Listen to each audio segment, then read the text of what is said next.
국민의당이 첫째 햇볕 정책을 포기하고 호남 이주를 이걸 버려야 된다. 그러면 유승민 전 후보는 대구를 버립니까? 정치는 제일 중요한 게 정체성이에요.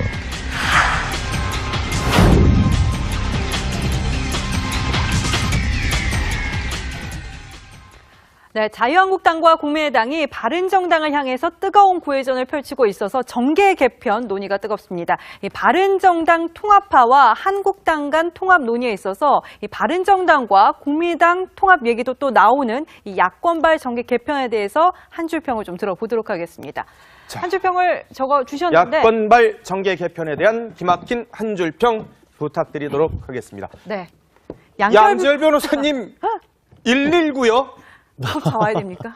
아니 뭐 저기 좀 급하시잖아요 사정들이. 그러니까 어느 야당 전체가 자유한국당도 뭐 박 전 대통령 출당 결의했다고 좀 전에 리포트 나왔지만 제1야당인데도 불구하고 의석수에 비해서 그렇게 보면 내분도 심하고 전체 지지도 많이 얻어내지 못하고 있고 홍준표 대표 대선 출마했을 때만큼도 얻지는 못하고 있잖아요.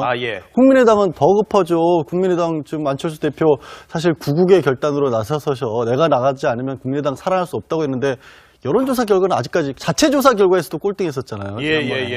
그런 상황이다 보니까 어떻게든 좀 세를 불려야 되는 상황이고 바른정당은 거기서 좋게 말해서 바른정당에 대해서 여기저기 손을 내밀고 있지만 그 바람에 바른정당은 찢어질 지경이지 않습니까? 그러니까 뭔가 유승민 의원이나 누군가 적극적으로 나서서 어떻게 보면은 조금 더 그냥 당하지 않고 적극적인 모습으로 다른 당과의 연대나 통합을 꽤 해야 바른정당이 취해왔던 정책이라든가 바른정당의 어떤 목소리라든가 이런 게 살아남을 수 있기 때문에 저는 119란 말이 딱 맞는 것 같아요. 제가 써놓고도 그런 것 같아요. 왠지.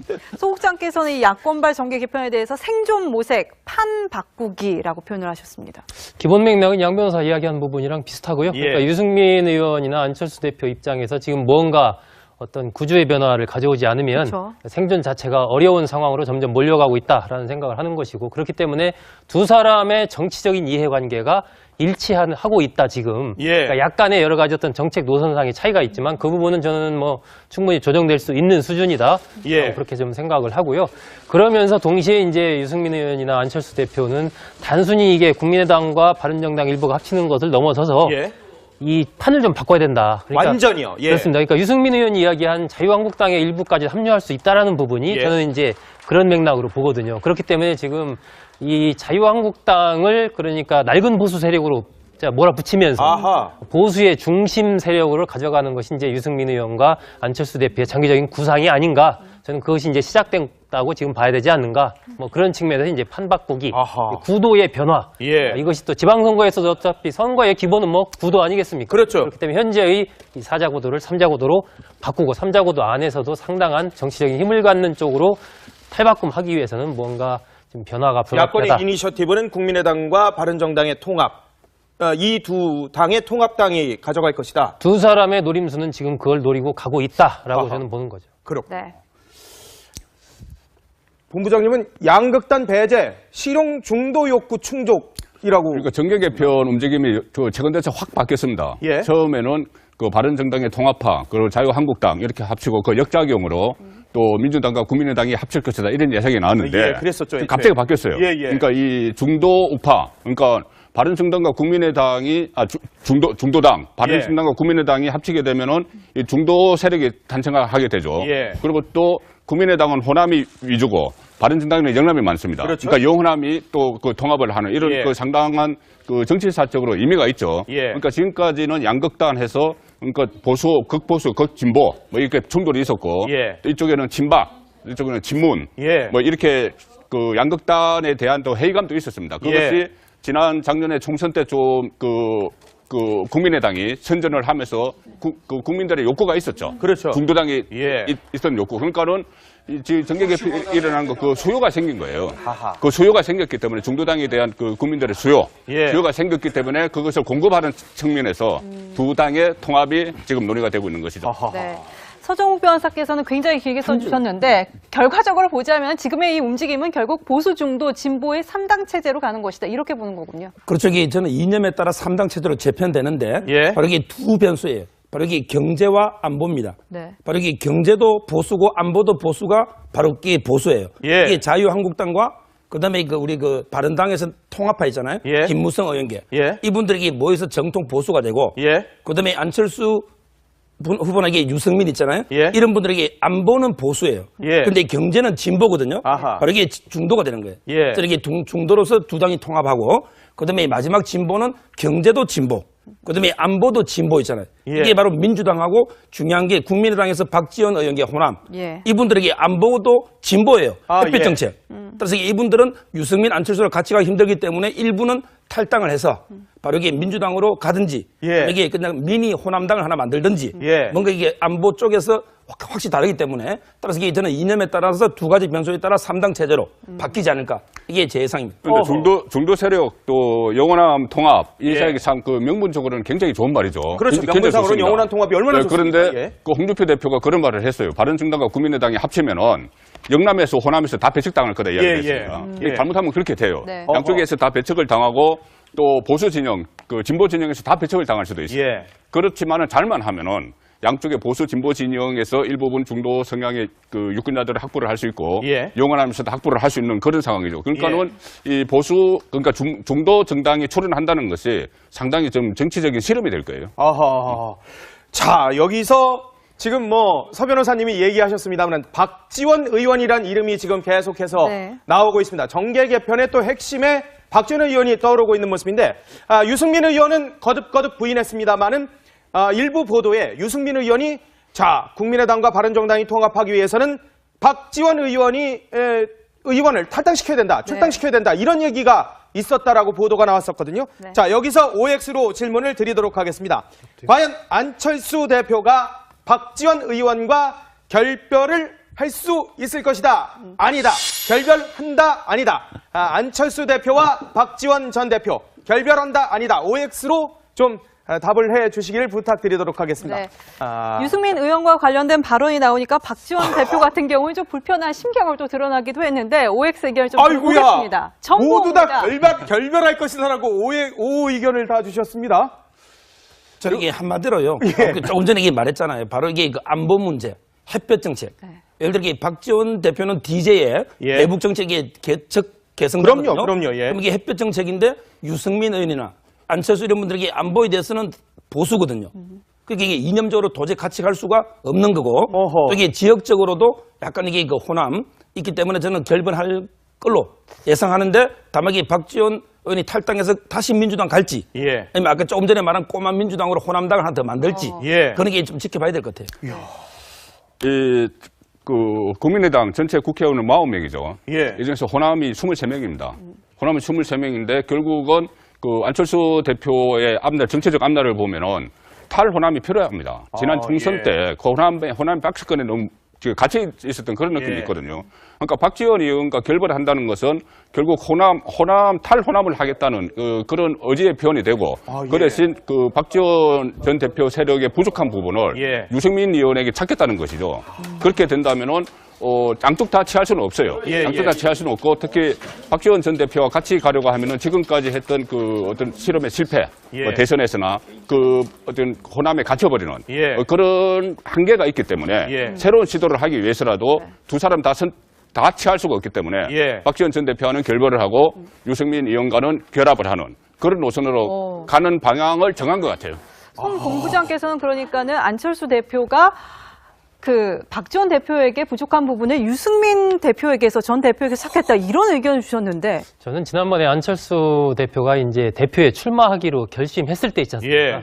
그때 굉장히 저도 이제 비판을 했지만, 안철수 대표가 내세웠던 게 이른바 극중주의 노선을 내세웠잖아요. 그렇죠. 극중주의 맞아요. 네, 저는 그때 안철수 대표의 얘기를 보면서 안철수 대표가 호남의 일부 정치인도 호남 일부 세력과의 결별까지도 각오하고 이제는 새로운 그림을 그리겠다고 결심을 한 거구나. 그때부터요? 그때 그렇게 생각을 했었거든요. 근데 지금 본다면은 이제 호남 의원들 중에서도 이제 초재선 의원과 좀 중진 의원들과 생각이 좀 다르고, 그리고 이 박지원 의원 같은 경우는 어쨌거나 호남 정치 세력의 국민의당 내에서 봤을 때 중심 아니겠습니까? 그렇죠. 정치적인 상징성이 있는 인물인데, 지금 본다면 박지원 의원의 말과 안철수 대표의 이 말은 상당히 같이 가기가 어려운 여러 가지 부분, 햇볕 정책뿐만이 아니고 기본적인 여러 가지 노선에서 연대의 대상이라든지 이런 부분에 대해서도 다른 노선을 갖고 있기 때문에 저는 나중에 이제 이 바른정당이 전당대회를 치르고 유승민 체제가 출범을 하지 않습니까? 그때부터 이제 본격적인 어떤 급물살을 타게 될 텐데 그럴 때 호남의 일부 의원, 국민의당의 호남 일부 의원이 이탈할 가능성이 있고 안철수 대표는 이미 아마 그런 부분까지도 어느 정도 좀 각오를 하고 이 국민의당 자체의 노선을 이 탈호남이라는 표현이 적절치는 않은데 어쨌건 범위를 좀 이 전국 정당으로서의 모습을 갖추지 않으면 더 정당의 발전 가능성이 없다. 이것을 지난 대선 때 그 조직력의 열세를 뼈저리게 느낀 거죠. 그렇기 때문에 아마 그 길을 박지원 의원과의 결별도 각오하고 갈 가능성이 높다. 뭐 이렇게 봅니다.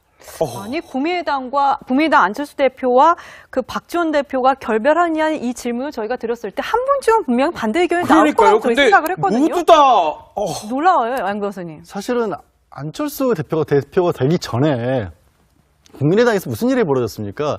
대선 패배의 모든 책임을 안철수 전 대표에게 물었었죠. 사실상. 그리고 정말로 과정에서 정치를 해서는 안 될 분을 우리가 모셔왔었다라는 단적인 얘기까지 나왔어요. 맞아요. 안철수 대표는 내가 주인인데 그 얘기를 들으면서 무슨 생각을 했을까요?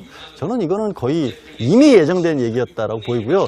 또 안철수 대표가 새로운 길을 주장을 하는데 새로운 길을 나가기 위해서는 반드시 버려야 될 어떤 옛 잔재라는 것이 만들어질 수밖에 없습니다. 없는 잔재라도 잔재라고 만들어서 누군가에게 책임을 덮어 씌워야 돼요. 그런 의미에서도 안철수 대표 입장에서는 박지원 의원과는 같이 가기 어려울 겁니다. 여태까지는 근데 두 분이 정말 여러 이견에도 불구하고 잘 봉합을 해 오셨는데 과연 어떻게 될지 좀 지켜보도록 하고요. 자, 여기서 지금 사실 제일 관심은 바른정당이 그럼 진짜 누구하고 손을 잡을 것인가? 이 바른정당이 과연 자유한국당 쪽으로 갈까? 아니면 국민의당으로 갈까? 아니면 자생할까? 아니면 또 다른 선택을 할까? 이거 어떻게 보시는지 네 분 패널께서 좀 전망을 해 주십시오. 저희는 사실 어떻게 될지 안개 속이거든요. 이분들이 어떻게 과연 바른정당이 어떤 선택을 할지. 네. 다양한 의견이 나오는데 우선 송 국장께서는 각자 제 길로 각자 도생할 것이다 이렇게 보시네요. 각자요? 네, 각자 도생하는 것이죠. 지금 상황에 당이 보면은 완전히 그냥 완전히 뿔뿔이 흩어진다기보다는 한 세 갈래 정도로. 하나는 제일 처음에 추진을 했던 한국당과 통합을 하자는, 재통합을 하자는 그 세력이 있죠. 통합파. 통합파. 김무성 의원 등. 그렇죠. 그 통추위. 그러니까 보수우파 통추위가 구성이 되어 있습니다. 그래서 그 바른정당과 삼선 의원들이 그 통추위를 구성을 했고, 김용우 의원이 중심이 돼서 지금 추진을 하고 있어요. 그렇죠. 그것은 그대로 갑니다. 그대로 가는데 새로 나타난 것이 좀 전에 말씀드린 국민의당과 통합을 하자. 그 제3 세력을 한번 만들어보자. 이런 세력이 또 있고. 그렇죠. 그리고 또 유승민 의원 같은 경우는 어떻게 보면 처음에는 자강파해서 혼자 또 독자적으로 간다고 이야기를 했었는데 최근에 좀 바뀌었죠. 그 전제 조건부 바른정당과 국민의당과의 통합론을 내세웠습니다. 그 햇볕 정책 포기하라. 호남 지역주의 포기하라. 그러면 할 수 있다. 그러니까 이 각 지금 세 갈래 길이 있는 것인데 이것이 결국은 또 바른정당이 이렇게 할 수 있는 이유가 그 비례대표가 없어요. 비례대표 국회의원이 있으면은 전부 지역구죠, 바른정당. 그렇죠. 맞아요. 그러니까 국민의당 같은 경우는 비례대표가 13명이 있는데 비례대표가 만약에 당대당 통합을 하면은 국회의원직을 유지를 하지만은 흩어지면은 당이 없어져 버리면은 국회의원직이 없어져요. 그렇기 때문에 비례대표가 부담이 되는데 바른정당 같은 경우는 비례대표가 없기 때문에 충분히 이렇게 각자 도생을 할 수 있는 그 여건이 지금 만들어져 가고 있는 거죠. 근데 그것을 아마 그 가장 소속 의원들 20명이 가장 우선적으로 칠 것은 본인 앞으로 지역구에서 어느 당과 합치는 것이, 어느 세력과 합치는 것이 내가 국회의원을 한 번 더 할 수 있는가. 바른정당이 지역구가 수도권, 영남 그렇게 다양하죠. 있죠. 그렇기 때문에 지역구 사정에 따라서 또는 어떤 중진 의원 같으면 정치적 꿈에 따라서 그 김무성 전 대표 같은 경우는 이미 그 대권은 포기했습니다. 대권 불출마 선언에 포기를 했죠. 했기 때문에 한국당에 다시 통합을 해서 거기서 어떤 큰 마크 자장 역할을 하고 싶을 것이고 개헌의회 총리라든가 시설총리라든가 이런 것들 그런 거 하고 싶고 유승민 그 의원 같은 경우는 아직 나이도 있고 하기 때문에 대권에 한 번 더 도전할 수 있습니다. 그렇다면 안철수 대표와 그 중도 정당을 만들어서 경쟁을 해서 그래서 대선 후보가 된다면은 본인에게 길이 열리는 것이죠. 그래 이제 각자의 사정에 따라서 이게 각자 도전을 할 것이다.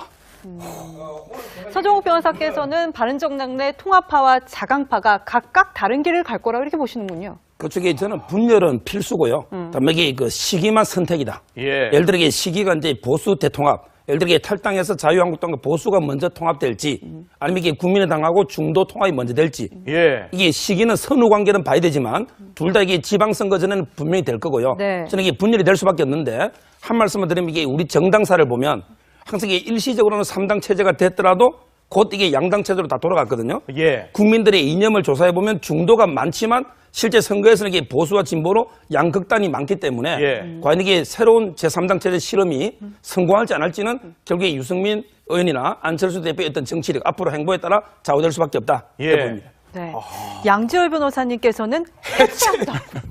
아니, 아니 어차피 저기 송권 의원이 각자 제갈길이라고 하셨는데 해체까지는 아니라고 하셨는데 20명 의원에서 세 갈래로 가눠주면 개체 아니겠습니까? 사실상 제가 좀 솔직하게 표현을 한 거고요. 그 누가 촉발시키냐의 문제인 것 같아요. 눈치만 보고 있을 뿐이지 조금 전에 어느 한쪽이 먼저 시작을 하건 간에 한쪽이 시작되는 순간 나머지 분들은 안 움직일 수가 없어요. 상황적으로 그냥 남아있으면 뭐 할 겁니까? 당장 그 원내에서 원내대표도 원내 교섭단체도 구성을 못하는 20명도 안 되게 돼버리면 그 당으로서 그렇다고 해서 아주 뚜렷한 정의당처럼 정확하게 우리만의 색깔 이런 걸 사실 내고 있는 건 아니잖아요. 그렇기 때문에 사실상 어딘가 그냥 잠재되어 있는 시한폭탄의 상황이 아닌가 싶어요. 네, 소국장님께서는 또 보니까 지금의 흐름이 계속 그냥 연결이 될 결국 것이다. 국민의당과 네. 그러니까 이제 아까 이제 질문이 바른정당의 선택 이렇게 나왔잖아요. 바른정당. 예, 그러니까 지금 바른정당 내에 이른바 자유한국당과 통합해야 된다라고 하는 통합파가 바른정당을 나오겠죠.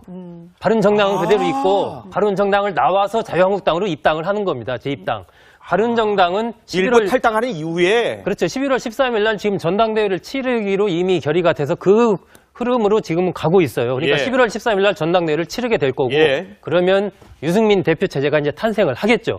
그러면은 그 이후에 유승민 대표 체제가 이제 국민의당 쪽과 어떤 기본적인 정책연대, 선거연대로 이제 먼저 가면서 지방선거 전에 통합까지 이뤄낼 수 있느냐 그 부분은 아직은 두고 봐야 되지만 어쨌건 그런 흐름으로 갈 것이고 아까 이제 우리가 이야기했던 국민의당 같은 경우에 박지원 의원의 경우도 박지원 의원 같은 경우가 만약에 다른 선택을 해서 나올 수도 있지만 본인이 마땅히 지금 정치적인 선택을 하기 애매모호한 상황이 되면 그냥 국민의당 안에 있을 수도 있어요. 조용히. 이런 흐름 속에서 그러니까 그 부분도 좀 지켜봐야 되고 어쨌건 이런 과정을 통해서 국민의당과 이 유승민 대표 체제가 중심이 된 바른정당은 아까 제가 말씀드린 판바꾸기라는 것은 이른바 보수의 세대교체론을 저는 강력하게 주장할 것이다. 그러니까 중도를 그렇게 표방하지 않을 가능성도 저는 있다고 봐요. 보수의 세대교체요? 그러니까 그 부분이 아니라 기존의 자유한국당은 낡은 보수다. 이건 이제 이미 그 보수의 시대는 갔다. 새로운 보수의 시대. 그러니까 지금 지난 대선 때도 보면 이 첫째 햇볕 정책을 포기하고 호남 이주를 이걸 버려야 된다. 그러면 유승민 전 후보는 대구를 버립니까? 정치는 제일 중요한 게 정체성이에요.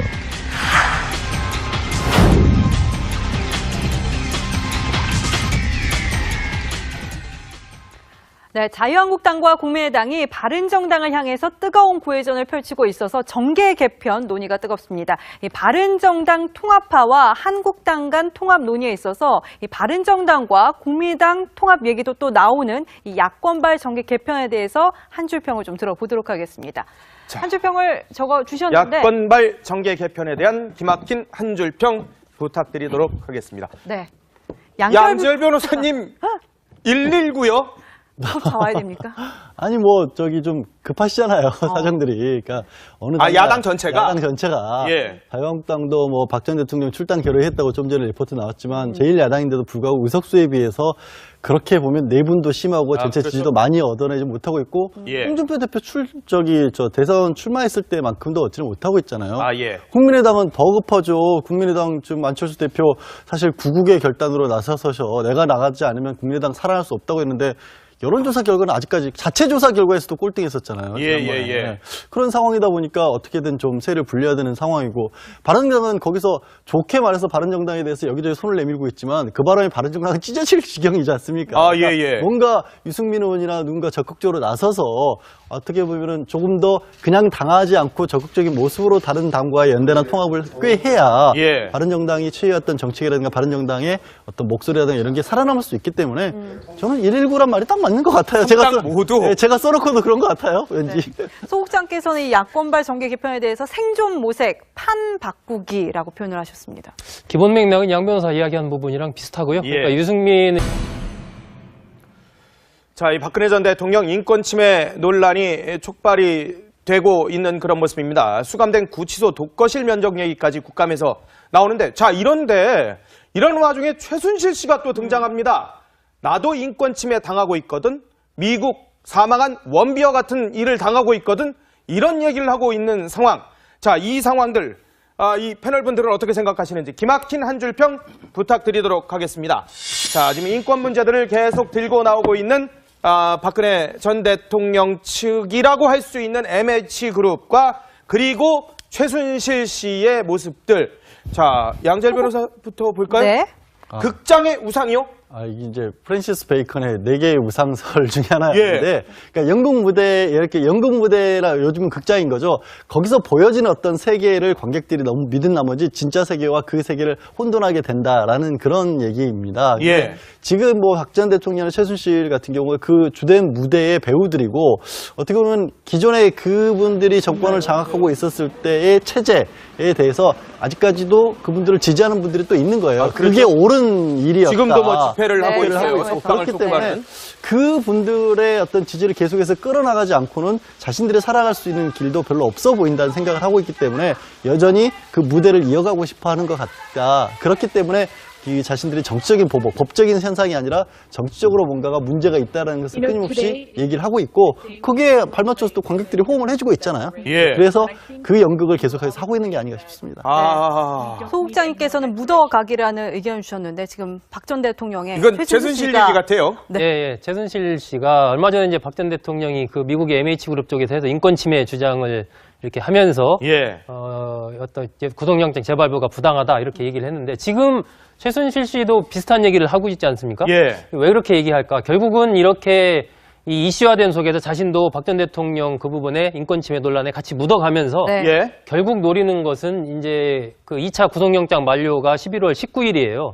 그렇기 때문에 지금 상태로 가면 아마 3차 구속영장이 또 발부될 가능성도 있는데, 변호인도 주장을 하지만 3차 구속영장 발부가 안 되도록 하기 위해서 뭔가 계속해서 이슈화를 시도하고 있는 그러한 묻어가기 전략이라고 좀 봐야 되지 않나 싶습니다. 자, 이 묻어가기 전략이라고 말씀하셨는데, 국정감사에서도 이 최순실의 이런 입장과 관련해서 박지원 의원의 아주 강한 일침이 나왔었는데요.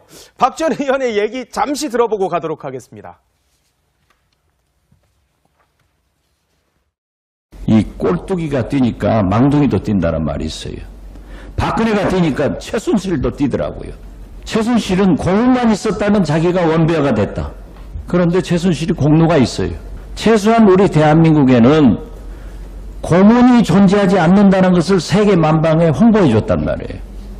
박근혜 대통령 헌법재판소에서 탄핵을 시켰고 사법부의 판단에 의거해서 구속이 됐고 사법부의 판단에 의거해서 구속 연장이 됐는데 이제 와서 침대가 없다.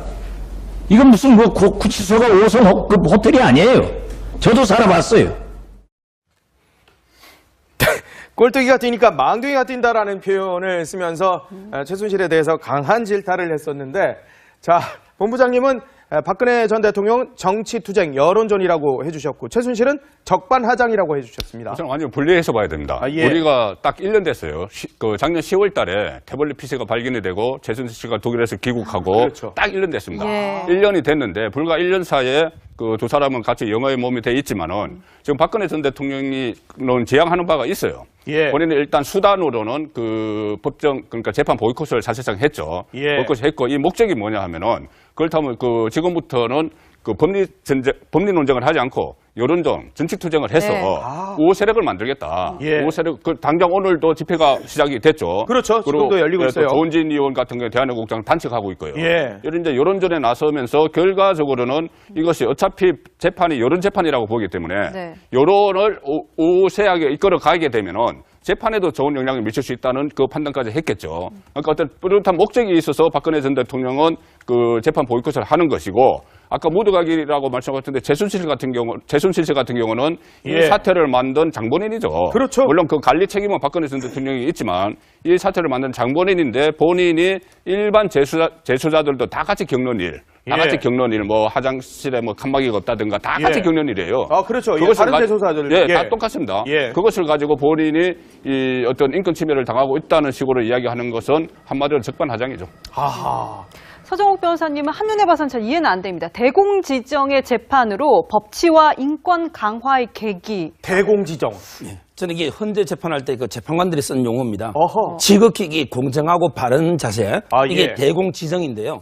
저는 이게 최순실이 오토원비와 비유는 말도 안 돼요. 예. 이건 이게 한마디로 어불성설이고 경강부회입니다. 아, 예. 이건 이게 논의를 하고. 예. 저는 이게 박 대통령 재판만 본다면 이건 이게 문제가 있어요. 아, 그렇습니까? 왜냐면 이게 박 대통령 재판은 반드시 후세 역사의 법정에서 한 번 더 재판합니다. 아, 그래요? 그때 한 점의 논란도 없이 지극히 공정하게 바르게 해야 되는데 예. 제가 보기 법치의 관점에서 문제가 있어요. 뭐 어떤 게? 한번 생각해 보세요.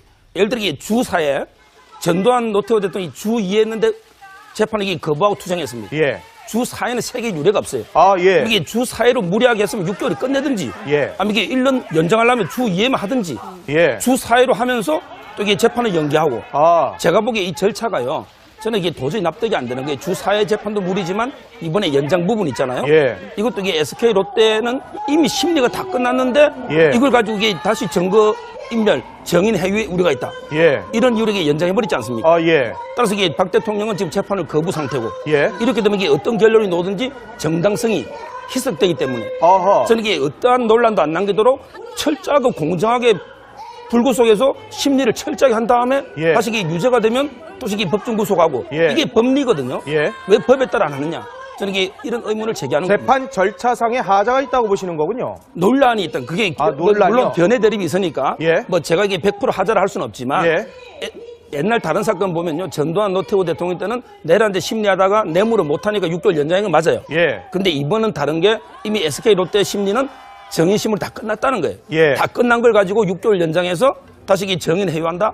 이게 대통령 입장에서 받아들일 수 있겠습니까? 아하. 시재판에서 예. 이게 논란거리를 주면 안 된다 이 말이죠. 상당히 조심스럽게 말씀드리는 건데, 예. 그래서 이것이 재판 편의주의 때문이 아니냐는 이야기가 나오기 시작했어요. 예. 뭐냐면은 두 가지죠. 하나는 만약에 박근혜 전 대통령이 그 사저로 돌아가게 되면은 그 부근에서 태극기 집회가 계속 열릴 것이고, 예. 그것도 확산이 될 수 있다. 이거 하나하고, 지금도 뭐 대학로에서 지금 예. 태극기 집회가 저렇게 열리고 있습니다. 지금 그렇죠. 이 시각 그러니까 현장 상황인데요. 어떤 구심점이 밖에서 자유롭게 활동하게 되면 더 심해질 수가 예. 있겠죠. 그런 부분 하나하고, 이것은 그 보수 쪽에서 보는 시각입니다. 예. 그런 부분 하나고, 하나는 뭐냐면은 만약에 불구속 상태에서 재판을 하게 되면은 지금처럼 주 4회 이렇게 하게 되면은 예. 일주일에 4번씩 그 교통 통제를 해야 돼요.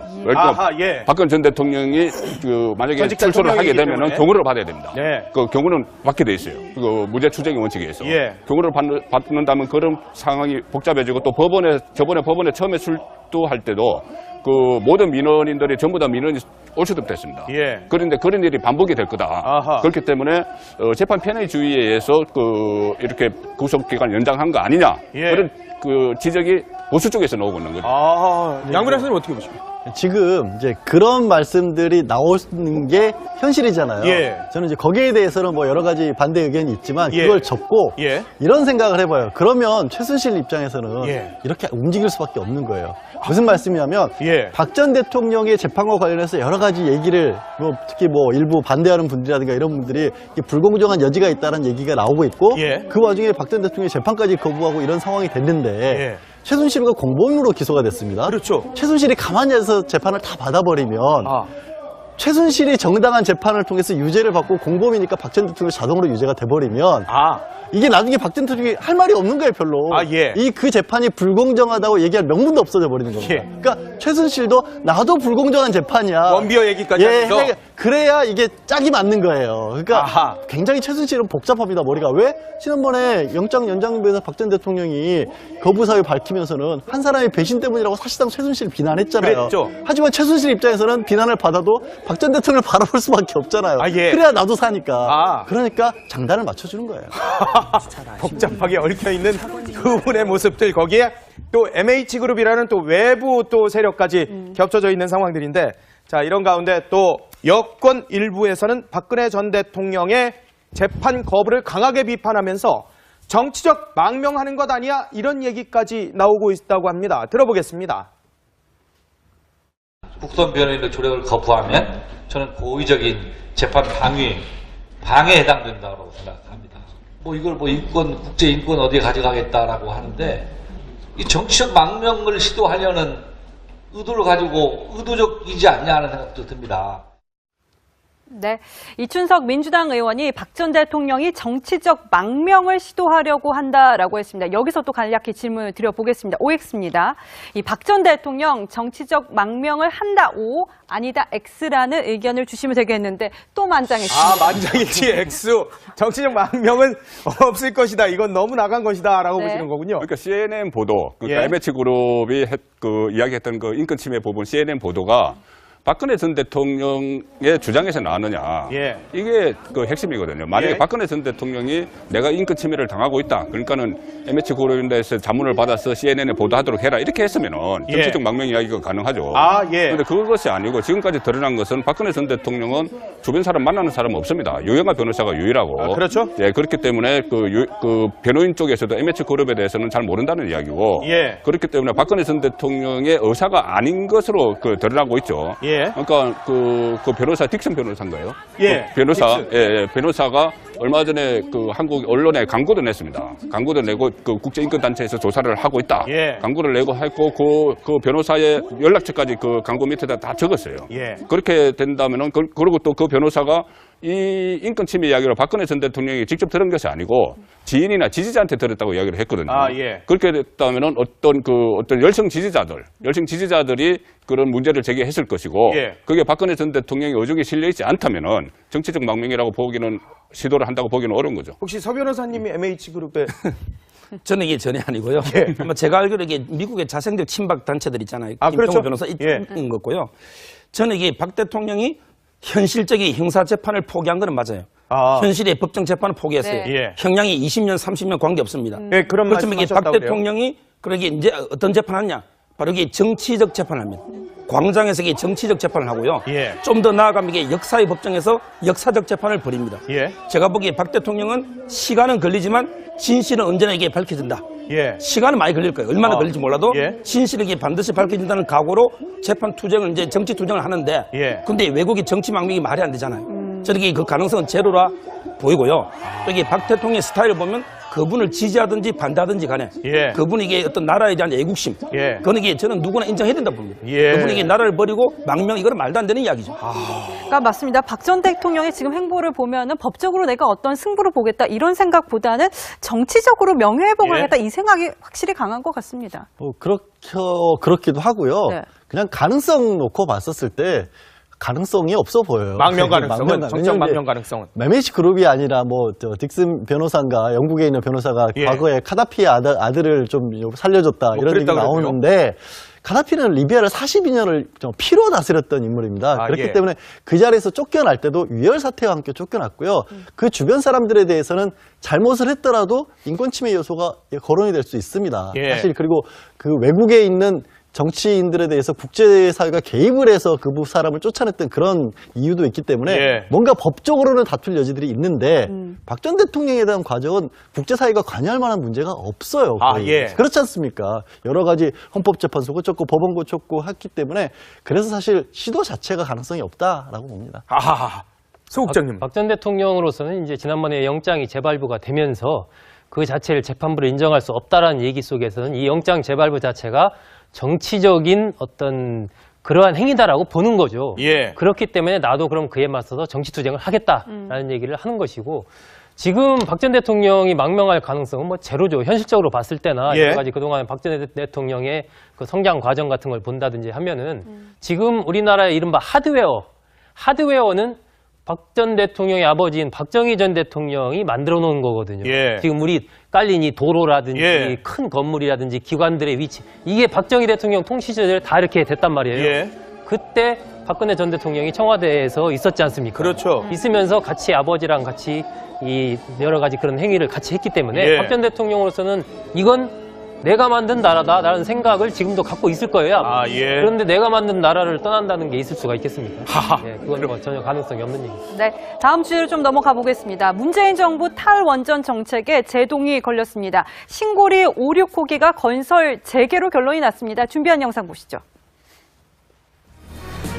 위원회는 신고리 5, 6호기에 대해서 건설을 재개하도록 하는 정책 결정을 정부에 권고합니다.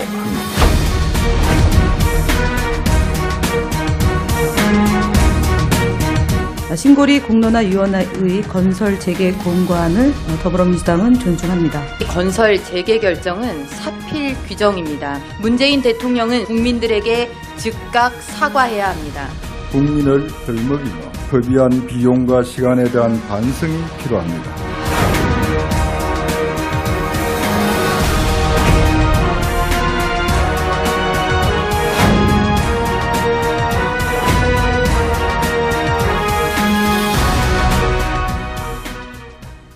자, 신고리 5, 6호기 공론화를 통해서 이 결정이 됐습니다. 공사 재개가. 그런데 이 과정 자체에서 상당한 비용이 또 발생을 했고 한국수력원자력은 공사가 늦어지면서 한 1,000억 원 이상의 손실이 발생했다라고 얘기를 하고 있습니다. 자, 여기서 발생하는 문제가 있습니다. 과연 이 1,000억 원이 넘는 손실 정부가 부담을 해야 하는 것인지 아닌지 이 부분을 OX로 좀 부탁드리도록 하겠습니다. 자, 1,000억 원 넘게 발생한 공사 지연에 따른 손실, 정부가 보전해야 되는지 아니는지.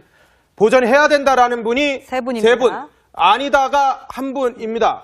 보전해야 된다라는 의견부터 그럼 들어볼까요? 물론 그 한수원 이사회에서 그 결정을 했죠. 예. 이사회에서 변칙적으로 좀 처리가 됐습니다. 그렇지만은 그 과정에서 결국 정부가 어떤 그 절차적 정당성이 좀 결여됐다는 지적이 많았죠. 예. 그런 상황에서 이제 다시 1,000억 원 가까이 그 손실이 났으니까 예. 당연히 저는 정부가 어떤 형태로든 보전을 해야 된다는 입장이고 저는 이 두 가지로 봅니다. 하나는 원전 문제. 원전 그러니까는 이 오르코기를 재가동한다는 데는 이제 찬성을 했지만은 예. 원자력 발전 정책 유지 여기에서는 또 계속 축소를 해야 된다는 의견이 더 많았죠. 예. 그렇기 때문에 이것은 일종의 어떻게 보면은 신고리 오르코기는 재개를 하되 전체적으로 그것만 이렇게 정부에서 일종의 양보를 하고 예. 나머지 원전 정책을 축소하겠다는 방향으로 지금 계속 여론을 이끌고 가고 그렇죠. 있거든요. 예. 이끌고 가고 있는데 그것은 이제 그거에 별개를 치고 또 하나 문제가 지금 그러니까 문재인 대통령이 취임 이후에 계속 강조를 했었던 직접 민주주의. 예. 그러니까는 그 어떤 여론에 따라서 정치를 하는 예. 정책을 결정하는 예. 이것을 수기 민주주의라고 이름을 붙였죠. 공론화 예, 과정에서. 그렇죠. 예. 그런데 그것에 대해서 청와대에서는 그 수기 민주주의에 아주 성공을 했다고 자평을 했지만은 그렇죠. 그 결과만 놓고 보면은 이것은 문재인 대통령이 첫 실패작입니다. 본인이 공약을 철회하게 할 수뿐이 없는. 예. 그러니까 직접 민주주의를 통해서 수기 민주주의를 통해서 여론의 힘을 받아서 정책을 계속 해 나가기로 했는데 그것이 실패한 거거든요. 예. 그렇기 때문에 앞으로 문재인 정부의 정책 방향에도 좀 변화가 있지 않겠느냐. 그런 또 해석도 할 수가 있죠. 그렇군요. 저는 이게 행정법이 제 전공이에요. 제가 대학 강의할 때. 예. 이 전공인데요. 예. 역으로 생각해 보세요. 만약에 중단 결정이 났다. 예. 그럼 이게 보상금이 1조가 넘어요. 그다음에 매몰 비용만 해도 한 1조 6, 7천억 될 거예요. 예. 그럼 이게 그 돈 다 누가 부담해야 됩니까? 만약에 중단 결정을 국가에서 내리면 예. 이게 한수원도 기업입니다. 그렇죠. 그리고 공기업도 기업이에요. 예. 그럼 이게 주주가 있고 다 이게 있잖아요. 네. 예. 이분들이 잘못으로 이게 손해 생긴 거 아니잖아요. 예. 이분들은 처음에 적법하게 허가받아서 다 하다가 예. 어떻게 국가의 에너지 정책의 변화로 인해서 중단 결정이 나오면 그쵸, 예. 바로 이게 예상치 공익을 못한 위해서 손해. 자기는 특별한 희생을 당한 거예요. 아하. 이런 경우는 이게 보상을 해주는 게 당연히 맞고요. 예. 제가 말하는 게 배상이 아니에요. 보상이에요. 보상이요? 공익을 위해서. 보상은 적법한 이게 국가의 행위가 저는 불법이라는 주장이 아닙니다. 예. 불법은 이게 배상이라고 예. 적법한 걸 보상이라 하거든요. 그렇죠. 따라서 이게 저는 보상은 당연히 해줘야 된다. 이렇게 보는 게 법리에도 맞고 예. 다만 이 보상을 저는 날린 돈이라고 안 봐요.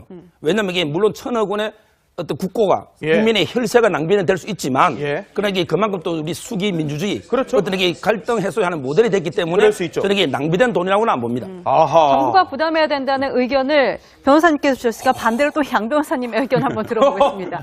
아니, 근데 정부가 안 사실 줘야 된다. 원론적으로 본다면 저도 이제 손실로 접근하냐 손해로 접근하냐에 따라서 이게 잘못한 이유에서 보상을 해야 돼, 손해배상을 해야 된다면 아니지만 이거를 어느 정도 정당한 일을 하는 과정에서 써야 될 돈으로서 부담을 한다면 할 수도 있다는 입장이에요. 다만 이게 오를 들었을 경우에 이제 보시는 분들께서 청취자분들께서 정부가 잘못했다라는 쪽으로 보일까봐 제가 X를 진 겁니다. 저는 아까 이제 송권 공장께서는 이 수급민주주의를 통해서 첫 번째 실패라고 했는데 저는 대단한 성공이라고 봐요. 그러니까 대통령이 공약사항으로 내건 사항이면 국민이 반대하든 말든 아니면 쭉 밀고 가야 된다고 볼 수는 없다. 그런데 그게 단순한 여론조사에서 끝나는 게 아니라 수비과정 공론화위원회라고 하는 아주 새로운 모델을 만들어냈거든요. 저는 1,000억 원을 놓고 본다면 큰 돈이지만 그 과정에서 그만큼 우리 국민이 진짜 바라는 게 뭔지를 도출해낼 수 있는 과정을 하나 모델을 성공시켰다는 측면에서 1,000억 원 이상의 가치를 얻었다고. 근데 이번에 공론화위 과정을 거치면 432억 원이 들었잖아요. 매번 이런 사안이 있을 때마다 이런 돈을 투자해가고 공론화위를 거쳐야 된다. 40억 원 정도. 이만큼의 큰 돈이 그러면 들어갈 일이 얼마만큼 많을지를 먼저 좀 따져봐야 될 것 같고요. 사실 저 같은 경우는 개인적으로 그래요. 재판 과정에서도 국민들이 참여하는 배심원 제도 같은 것들이 많이 들어가면 들어갈수록 이게 어떻게 보면 단순한 절차의 공정성뿐만이 아니라 내용에서도 그만큼 진정한 결론을 얻을 수 있다고 보거든요. 그거는 필요한 비용이라고 어제 생각해요. 경찰의 날 기념식에서 문재인 대통령이 그러니까 검경 수사권 조정 문제를 이야기하면서 그러셨죠? 중립적인 기구를 만들 것을 검토하겠다고 했어요. 그러니까 당장 이것도 공론화위원회를 넘기는 거 아니냐 이런 얘기가 나왔죠. 그러니까 앞으로 만약에 이것이 물론 그 정책 그거는 좋습니다. 국민들의 의견을 수렴해서 결정을 하는 건 좋지만은 문재인 정부 입장에서 보면은 이 방법을 통해서 본인의 그 어떤 정책 노선을 이끌고 가기가 어렵게 됐다 이런 측면이 있다는 것이죠. 이제 모든 것들을 공론화위를 통해서 해달라고 할 수도 있는 상황이 벌어질 수도 있군요. 그러니까 그렇게 이제 그 방향으로 안 하려고 하겠죠. 소 편집장님. 아니 저는 뭐 일단 이 1,000억 원 부분에 대해서 이제 한국수력원자력 쪽에서 부담하기로 한 부분 결국 이제 공기업도 그 정부가 부담하는 거예요. 그러니까 저는 그냥 그런 측면에서 정부가 부담하는 거다. 어차피 공기업도 내용상 그렇지 않습니까? 사실은 단순한 거예요. 그런 맥락에서 저는 이제 저기를 했고 그리고 이번 과정과 관련해서는 저는 과정은 아름다웠지만 결과는 좀 아팠다. 여권에서 보기에. 왜냐하면 이 수기라는 이 공론화라는 과정을 거치는 이 자체는 굉장히 높게 국민들로부터 평가를 받고 있지만 결과적으로 봤을 때 어쨌거나 이제 문재인 대통령으로서는 공약을 지킬 수 없는 상황이 된 거 아닙니까? 이게 그렇기 때문에 결과를 딱 놓고 본다면은 내심 이제 모양은 참물이 빛나는 저 과정이었고 아름다웠다라고 하지만 사실은 속으로 좀 아픈 부분이 있는 것이거든요. 그리고 이 공론화위원회라는 부분이 아름다운 부분도 있지만 한편은 좀 위험한 부분도 또 있는 것이 앞으로 그렇다면은 어떤 정책을 공론화위원회를 가동해서 할 것인가에 이런 문제가 또 제기가 될 수 있고 또 정책 자체를 공론화위원회라는 틀을 가동해서 하는 것이 과연 맞느냐. 그러니까 어떤 큰 갈등이 발생했을 때 그 갈등을 해결하는 하나의 방법으로서 굉장히 좋은 틀이고 이번에 좋은 실험을 한 부분은 맞은데 정책 자체를 할 것인가 말 것인가를 이렇게 해서 한다는 부분이 과연 맞느냐. 거기에 대해서도 좀 논란이 있을 수가 있거든요. 이 부분은 또 앞으로 따져봐야 될 부분이 있습니다. 알겠습니다. 지금까지 네 분과 말씀 나눠봤습니다. 고맙습니다. 감사합니다. 새로운 길을 나가기 위해서는 반드시 버려야 될 어떤 옛 잔재라는 것이 만들어질 수밖에 없습니다. 없는 잔재라도 잔재라고 만들어서 누군가에게 책임을 덮어 씌워야 돼요. 그런 의미에서도 안철수 대표 입장에서는 박지원 의원과는 같이 가기 어려울 겁니다. 여태까지는 근데 두 분이 정말 여러 이견에도 불구하고 잘 봉합을 해 오셨는데 과연 어떻게 될지 좀 지켜보도록 하고요. 자, 여기서 지금 사실 제일 관심은 바른정당이 그럼 진짜 누구하고 손을 잡을 것인가? 이 바른정당이 과연 자유한국당 쪽으로 갈까? 아니면 국민의당으로 갈까? 아니면 자생할까? 아니면 또 다른 선택을 할까? 이거 어떻게 보시는지 네 분 패널께서 좀 전망을 해 주십시오. 저희는 사실 어떻게 될지 안개 속이거든요. 이분들이 어떻게 과연 바른정당이 어떤 선택을 할지. 다양한 의견이 나오는데 우선 송 국장께서는 각자 제 길로 각자 도생할 것이다 이렇게 보시네요. 각자요?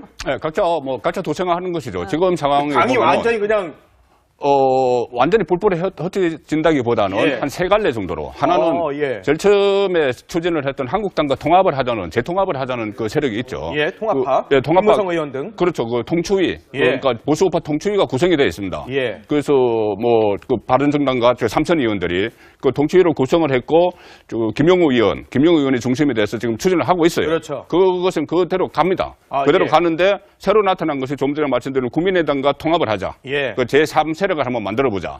이런 세력이 또 있고. 그렇죠. 그리고 또 유승민 의원 같은 경우는 어떻게 보면 처음에는 자강파 해서 혼자 또 독자적으로 간다고 이야기를 했었는데. 네. 했었죠. 최근에 좀 바뀌었죠. 그 예. 전제 조건부 바른정당과 그 국민의당과의 통합론을 내세웠습니다. 예. 그 햇볕 정책 포기하라. 예. 호남 지역주의 포기하라. 그러면 할 수 있다. 그러니까 이 각 지금 세 갈래 길이 있는 것인데. 예. 이것이 결국은 그 또 바른정당이 이렇게 할 수 있는 이유가 그 비례대표가 없어요. 비례대표 국회의원이 있으면은 전부 지역구죠, 바른정당. 그렇죠. 맞아요. 그러니까 국민의당 같은 경우는 비례대표가 13명이 있는데 예. 비례대표가 만약에 당대당 통합을 하면은 국회의원직을 유지를 하지만은 예. 흩어지면은 당이 없어져 버리면은 국회의원직이 없어져요. 아, 예. 그렇기 때문에 비례대표가 부담이 되는데 바른정당 같은 경우는 비례대표가 없기 때문에 예. 충분히 이렇게 각자 도청을 할 수 있는 그 여건이 지금 만들어져 가고 있는 거죠. 근데 그것을 아마 그 가장 소속 의원들 20명이 가장 우선적으로 칠 것은 본인 앞으로 지역구에서 어느 당과 합치는 것이, 어느 세력과 합치는 것이 내가 국회의원을 한 번 더 할 수 있는가. 아, 바른정당이 지역구가 수도권, 영남 그렇게 다양하죠. 있죠. 예, 예, 그렇기 예. 때문에 지역구 사정에 따라서 또는 그 어떤 중진 의원 같으면 정치적 꿈에 따라서 예. 그 김무성 전 이 첫째 햇볕 정책을 포기하고. 예. 호남 이주를 이걸 예. 버려야 된다. 그러면 유승민 전 후보는 대구를 버립니까? 정치는 제일 중요한 게 정체성이에요.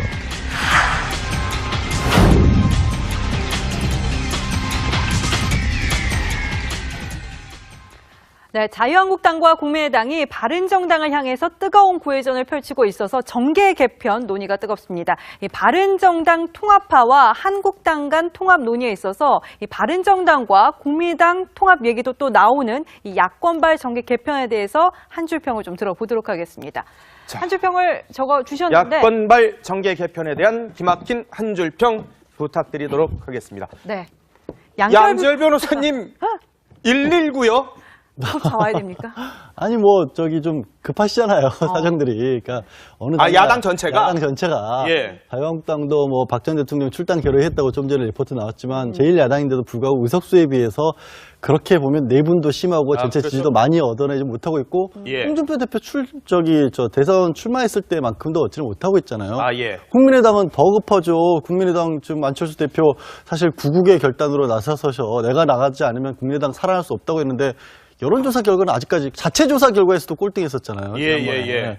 그런 상황이다 보니까 어떻게든 좀 세를 불려야 되는 상황이고 바른정당은 거기서 좋게 말해서 바른정당에 대해서 여기저기 손을 내밀고 있지만 그 바람에 바른정당은 찢어질 지경이지 않습니까? 아, 예, 예. 뭔가 유승민 의원이나 누군가 적극적으로 나서서 어떻게 보면은 조금 더 그냥 당하지 않고 적극적인 모습으로 다른 당과의 연대나 통합을 꽤 해야 예. 바른정당이 취해왔던 정책이라든가 바른정당의 어떤 목소리라든가 이런 게 살아남을 수 있기 때문에 저는 119란 말이 딱 맞는 것 같아요. 제가 써놓고도 그런 것 같아요. 왠지. 소국장께서는 이 야권발 정계 개편에 대해서 생존 모색, 판 바꾸기라고 표현을 하셨습니다. 기본 맥락은 양 변호사 이야기한 부분이랑 비슷하고요. 예. 그러니까 유승민 의원이나 안철수 대표 입장에서 지금 뭔가 어떤 구조의 변화를 가져오지 않으면 그렇죠. 생존 자체가 어려운 상황으로 점점 몰려가고 있다라는 생각을 하는 것이고 그렇기 때문에 두 사람의 정치적인 이해관계가 일치하고 있다 지금. 예. 그러니까 약간의 여러 가지 어떤 정책 노선상의 차이가 있지만 그 부분은 저는 뭐 충분히 조정될 수 있는 수준이다. 예. 그렇게 좀 생각을 하고요. 그러면서 동시에 이제 유승민 의원이나 안철수 대표는 단순히 이게 국민의당과 바른정당 일부가 합치는 것을 넘어서서 예. 이 판을 좀 바꿔야 된다. 그러니까 완전히요. 예. 그렇습니다. 그러니까 유승민 의원이 이야기한 자유한국당의 일부까지 합류할 수 있다라는 부분이 예. 저는 이제 그런 맥락으로 보거든요. 그렇기 때문에 지금 이 자유한국당을 그러니까 낡은 보수 세력으로 몰아붙이면서 아하. 보수의 중심 세력. 저는 이념에 따라서 두 가지 변수에 따라 3당 체제로 바뀌지 않을까. 이게 제 예상입니다. 근데 중도 세력 또 영원함 통합 이 예. 세력이 참 그 명분적으로는 굉장히 좋은 말이죠. 그렇죠. 굉장히 명분상으로는 좋습니다. 영원한 통합이 얼마나 좋습니까? 그런데 예. 그 홍준표 대표가 그런 말을 했어요. 바른정당과 국민의당이 합치면은 영남에서 호남에서 다 배척당할 거다 이야기를 예, 예. 했습니다. 예. 잘못하면 그렇게 돼요. 네. 양쪽에서 다 배척을 당하고 또 보수 진영, 그 진보 진영에서 다 배척을 당할 수도 있어요. 예. 그렇지만은 잘만 하면은 양쪽의 보수 진보 진영에서 일부분 중도 성향의 그 유권자들을 확보를 할 수 있고 예. 영원하면서도 확보를 할 수 있는 그런 상황이죠. 그러니까는 이 보수 그러니까 중도 정당이 출연한다는 것이 상당히 좀 정치적인 실험이 될 거예요. 아하.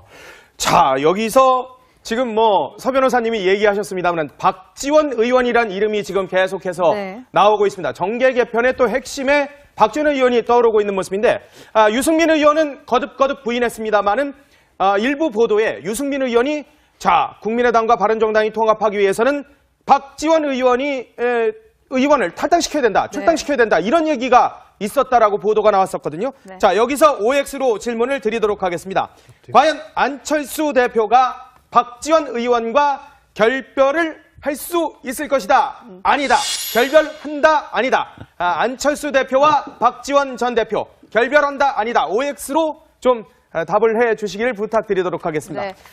유승민 의원과 관련된 발언이 나오니까 박지원 대표 같은 경우는 좀 불편한 심경을 또 드러나기도 했는데 OX 의견을 좀 보겠습니다. 모두 다 결별할 것이다라고 오 의견을 다 주셨습니다. 저는 이게 한마디로요. 조금 전에 말했잖아요. 바로 이게 그 안보 문제, 햇볕 정책. 네. 예를 들어 박지원 대표는 DJ의 내북 정책의 개성자거든요. 그럼요. 예. 그럼 이게 햇볕 정책인데 유승민 의원이나 안철수 이런 분들에게 안보에 대해서는 보수거든요. 그게 이게 이념적으로 도저히 같이 갈 수가 없는 거고 또 이게 지역적으로도 약간 이게 그 호남 있기 때문에 저는 결별할 걸로 예상하는데 다만 이게 박지원 의원이 탈당해서 다시 민주당 갈지 아니면 아까 조금 전에 말한 꼬마 민주당으로 호남당을 하나 더 만들지 그런 게 좀 지켜봐야 될 것 같아요. 그 국민의당 전체 국회의원은 40명이죠. 이 중에서 호남이 23명입니다. 호남은 23명인데 결국은 그 안철수 대표의 정치적 앞날을 보면은 탈호남이 필요합니다. 지난 총선 때 그 호남 박스권에 너무 같이 있었던 그런 느낌이 있거든요.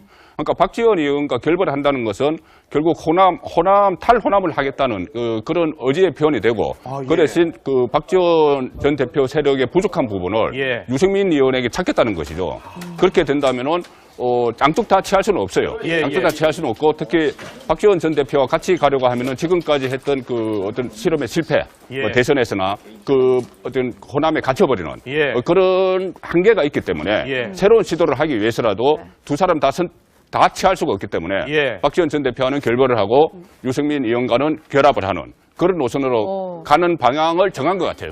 송 본부장께서는 그러니까는 안철수 대표가 그 박지원 대표에게 부족한 부분을 유승민 대표에게서 전 대표에게서 찾겠다 이런 의견을 주셨는데 저는 지난번에 안철수 대표가 이제 대표에 출마하기로 결심했을 때 있지 않습니까?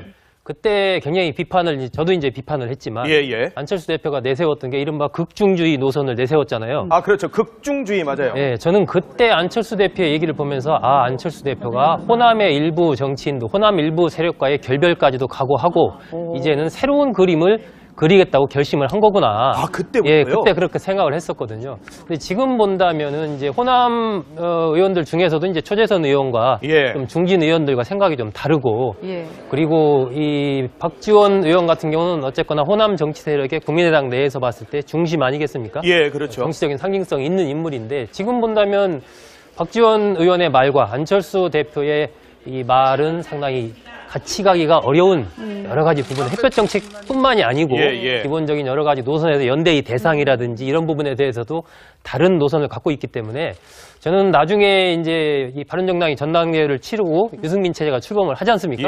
그때부터 이제 본격적인 어떤 급물살을 타게 될 텐데 그럴 때 호남의 일부 의원, 국민의당의 호남 일부 의원이 이탈할 가능성이 있고 안철수 대표는 이미 아마 그런 부분까지도 어느 정도 좀 각오를 하고 이 국민의당 자체의 노선을 이 탈호남이라는 표현이 적절치는 않은데 어쨌건 범위를 좀 이 전국 정당으로서의 모습을 갖추지 않으면 더 정당의 발전 가능성이 없다. 이것을 지난 대선 때 그 조직력의 열쇠를 뼈저리게 느낀 거죠. 그렇기 때문에 아마 그 길을 박지원 의원과의 결별도 각오하고 갈 가능성이 높다. 뭐 이렇게 봅니다. 아니 국민의당 안철수 대표와 그 박지원 대표가 결별하느냐는 이 질문을 저희가 드렸을 때 한 분쯤은 분명 반대 의견이 나올 거라고 저희 생각을 했거든요. 모두 다 놀라워요, 양 교수님. 사실은 안철수 대표가 되기 전에 국민의당에서 무슨 일이 벌어졌습니까? 대선 패배의 모든 책임을 안철수 전 대표에게 물었었죠. 사실상. 예. 그리고 정말로 뭐 과정에서 정치를 해서는 안 될 분을 우리가 모셔왔었다라는 단적인 얘기까지 나왔어요. 맞아요. 안철수 대표는 내가 주인인데 그 얘기를 들으면서 무슨 생각을 했을까요? 저는 이거는 거의 이미 예정된 얘기였다라고 보이고요. 예. 또 안철수 대표가 새로운 길을 주장을 하는데 쪽으로 가져가는 것이 이제 유승민 의원과 안철수 대표의 장기적인 구상이 아닌가. 저는 그것이 이제 시작됐다고 지금 봐야 되지 않는가. 뭐 그런 측면에서 이제 판바꾸기, 구도의 변화. 예. 이것이 또 지방선거에서도 어차피 선거의 기본은 뭐 구도 아니겠습니까? 그렇죠. 그렇기 때문에 현재의 이 4자 구도를 3자 구도로 바꾸고 3자 구도 안에서도 상당한 정치적인 힘을 갖는 쪽으로 탈바꿈하기 위해서는 뭔가 좀 변화가 야권의 불가피하다. 이니셔티브는 국민의당과 바른정당의 통합. 이 두 당의 통합당이 가져갈 것이다. 두 사람의 노림수는 지금 그걸 노리고 가고 있다라고 아하. 저는 보는 거죠. 그렇고. 네. 본부장님은 양극단 배제, 실용 중도 욕구 충족이라고. 그러니까 정계 개편 움직임이 최근 들어서 확 바뀌었습니다. 예. 처음에는 그 바른정당의 통합파, 그리고 자유한국당 이렇게 합치고 그 역작용으로 또 민주당과 국민의당이 합칠 것이다 이런 예상이 나왔는데 예, 그랬었죠. 갑자기 바뀌었어요. 예, 예. 그러니까 이 중도 우파, 그러니까 바른정당과 국민의당이 중도당, 바른정당과 국민의당이 합치게 되면은 이 중도 세력이 탄생하게 되죠. 예. 그리고 또 국민의당은 호남이 위주고 바른정당은 영남이 많습니다. 그렇죠. 그러니까 영호남이 또 그 통합을 하는 이런 예. 그 상당한 그 정치사적으로 의미가 있죠. 예. 그러니까 지금까지는 양극단해서 그러니까 보수, 극보수, 극진보 뭐 이렇게 충돌이 있었고 예. 또 이쪽에는 친박, 이쪽에는 친문 예. 뭐 이렇게 그 양극단에 대한 또 회의감도 있었습니다. 그것이 예. 지난 작년에 총선 때 좀 그 국민의당이 선전을 하면서 그 국민들의 욕구가 있었죠. 그렇죠. 중도당이 예. 있었던 욕구. 그러니까는 이 정계 개편이 일어난 거 그 수요가 생긴 거예요. 하하. 그 수요가 생겼기 때문에 중도당에 대한 그 국민들의 수요, 예. 수요가 생겼기 때문에 그것을 공급하는 측면에서 두 당의 통합이 지금 논의가 되고 있는 것이죠. 네. 서정욱 변호사께서는 굉장히 길게 써주셨는데 결과적으로 보자면 지금의 이 움직임은 결국 보수 중도 진보의 3당 체제로 가는 것이다. 이렇게 보는 거군요. 그렇죠. 이게 저는 이념에 따라 3당 체제로 재편되는데 예. 바로 이게 두 변수예요. 바로 이게 경제와 안보입니다. 네. 바로 이게 경제도 보수고 안보도 보수가 바로 이게 보수예요. 예. 이게 자유한국당과 그다음에 우리 바른당에서 통합파 있잖아요. 예. 김무성 의원계. 예. 이분들이 모여서 정통 보수가 되고 예. 그다음에 안철수 후보에게 유승민 있잖아요. 예. 이런 분들에게 안보는 보수예요. 예. 근데 경제는 진보거든요. 아하. 바로 이게 중도가 되는 거예요. 예. 그래서 이게 중도로서 두 당이 통합하고 그다음에 마지막 진보는 경제도 진보. 그다음에 안보도 진보 있잖아요. 예. 이게 바로 민주당하고 중요한 게 국민의당에서 박지원 의원계 호남. 예. 이분들에게 안보도 진보예요. 햇빛 예. 정책. 따라서 이분들은 유승민, 안철수를 같이 가기 힘들기 때문에 일부는 탈당을 해서 바로 이게 민주당으로 가든지 예. 이게 그냥 미니 호남당을 하나 만들든지 예. 뭔가 이게 안보 쪽에서 확실히 다르기 때문에 따라서